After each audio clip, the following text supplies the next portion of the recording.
අපි දැන් හවස යනවා දුව ක්ලාස් එකෙන් අරගෙන අම්මලගේ ගෙදර ගිහින් එන්න. ඊට පස්සේ බලමු තව ගමනක් යන්න හිතාගෙන ඉන්නවා. ගිහිල්ලා බලමු එතකොට තාම හරියටම ෂුවර් නෑ යනවද කියලා. අම්මලත් එක්ක කතා කරගෙන එහෙම ඔයාලට ඒකේ තීඩ එකක් අරගෙන එන්න. ඔන්න අපි නතර කරා පාර අයිනේ කඩේක පොඩි කඩේක බබාලට වඩේ ඕනි කියලා කිව්වා. අපි වඩේ කන්න නතර කරා. ඉන්නක පෙන්නන්න ඔයාලට.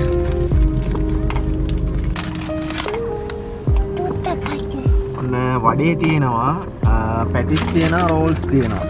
පුතේ මොනවද නැත්තේ? පැටිස්.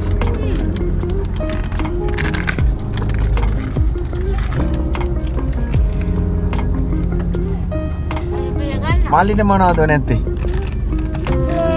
රෝල්ස්ද, පැටිස්ද, වඩේද? කියන්න. මොකොත් එපාද ඔයාලට? මොකොත් එපා. වැඩේ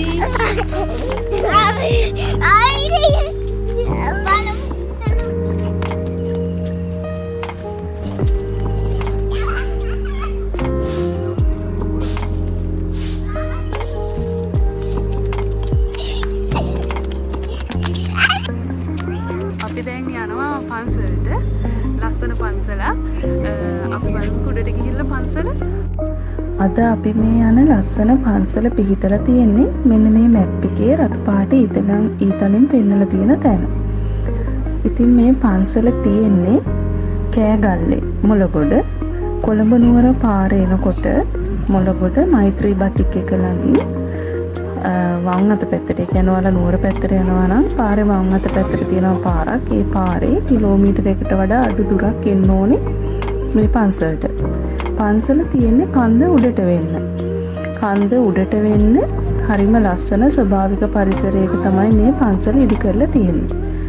මේ පන්සල ඇත්තටම විශේෂ වෙන්නේ මේ පන්සල භික්ෂූ ගිලන් විවේකාගාරයක් විදිහට තමයි හදලා තියෙන්නේ.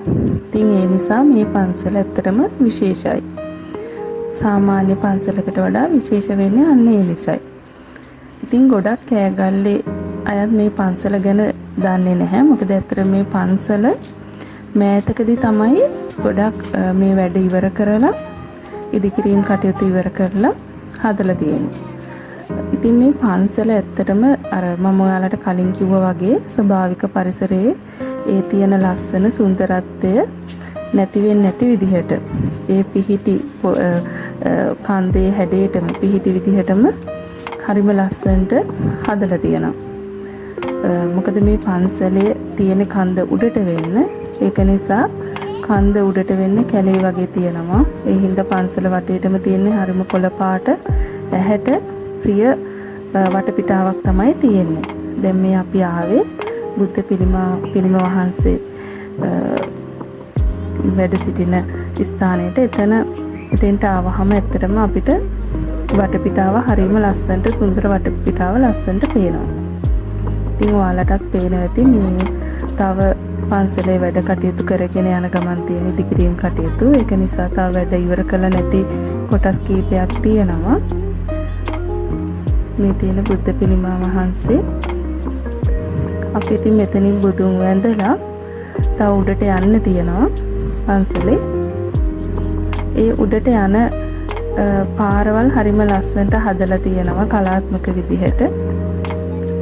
ඒ වටේට ඒ පාර දෙපැත්තේ පළතුරු ගස් හදලා තියෙනවා, අඹ ගස්, එතකොට ජම්බු ගස් ඒවා හදලා තියෙනවා. ඉතින් ඒ නිසා ඇත්තටම දැන් අපි මේ අද ආවේ හවස් වරුවක.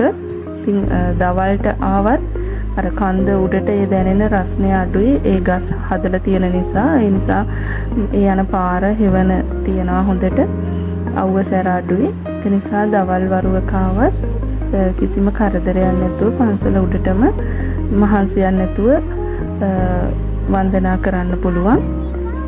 අපි නම් අද ආවේ හවස.